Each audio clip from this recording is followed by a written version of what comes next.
मित्रों, आइए एक नेक्स्ट केस देखते हैं जो कि पहले से हाइपोथायराइडिज्म जिसको नहीं थी।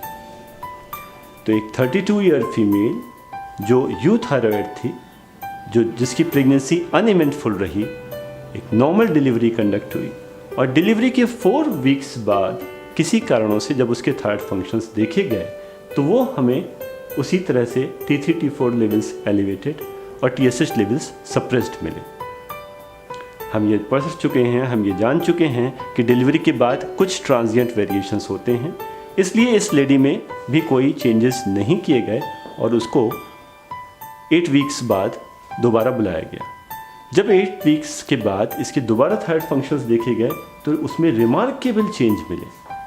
जो T3 T4 लेवल्स पहले एलिवेटेड थे वो अब अपने नॉर्मल रेंज में है, लेकिन TSH जो पहले सप्रेस्ड था वो 20 मिली इंटरनेशनल यूनिट्स पर लीटर फ्रैंक हाइपोथायराइडिज्म की रेंज में पहुंच चुका है। इस प्रकार यह लेडी जो हाइपोथायराइड नहीं थी, जो यूथायरॉयड थी, डिलीवरी के बाद ट्रांजिएंट टॉक्सिक फेज में रही।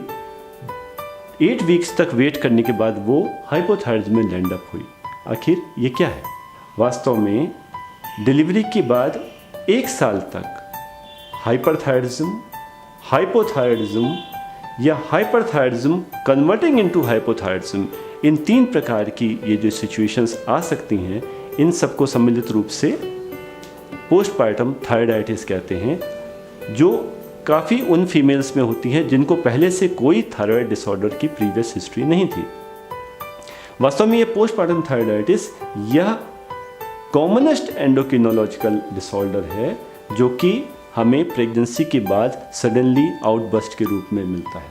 ये देखा गया है कि कुछ कंट्रीज़ में इसकी प्रेवलेंस 16% प्रेगनेंसीज तक भी हो सकती है। अगर किसी को कोई दूसरे ऑटोइम्यून डिसऑर्डर्स पहले से हैं तो उन ऑटोइम्यून डिसऑर्डर्स की प्रेजेंस में पोस्टपार्टम थायराइडाइटिस की प्रेवलेंस और बढ़ जाती है। आइए समझते हैं ऐसा होता क्यों है। डिलीवरी के बाद ईस्ट्रोजन लेवल कम हो जाने से सारे ऑटोइम्यून प्रोसेसेस फ्लेयर अप हो जाते हैं और इसी फ्लेयर अप होने से इम्यून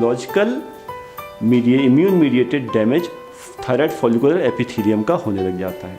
अब यह थायराइड फॉलिकल्स जब इम्यूनोलॉजिकल डैमेज से डिसरप्ट होती हैं तो इनमें कलेक्टेड थायराइड हार्मोन ब्लड में रिलीज होकर T3 और T4 के लेवल्स को बढ़ा देता है। अब यह ब्लड में आया हुआ T3 T4 levels gradually metabolise होकर और एक्सक्रीट आउट हो जाता है और बाद में इसके लेवल्स कम आने लग जाते हैं। लेकिन हमारी थायराइड फॉलिकल यदि इसमें डैमेज परमानेंट हो चुका है, यदि बॉडी उसको रिपेयर नहीं कर पाई, उन केसेस में थायराइड के फंक्शंस, थायराइड फॉलिकल के फंक्शंस कम होते जाते हैं, वो न्यू हार्मोन सिंथेसिस नहीं बना पाती। इसलिए ऐसे केसेस इवेंचुअली हाइपोथायराइडिज्म में लैंड अप करते हैं। तो इस प्रकार से किसी नॉर्मल फीमेल में भी ऑटोइम्यून प्रोसेस के फ्लेयर अप हो जाने से पोस्टपार्टम चेंजेस मिल सकते हैं, जो कि एक ट्रांजिएंट थायरोटॉक्सिकोसिस और उसके बाद सब्सिक्वेंट हाइपोथायराइडिज्म के रूप में प्रेजेंट करते हैं।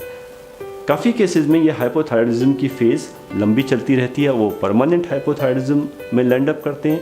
कुछ केसेस में ये ट्रांजिएंट थायरोटॉक्सिकोसिस और ट्रांजिएंट हाइपोथायराइडिज्म होने के बाद बॉडी रिकवर करके उन केसेस को यूथायरॉयड बना देती है।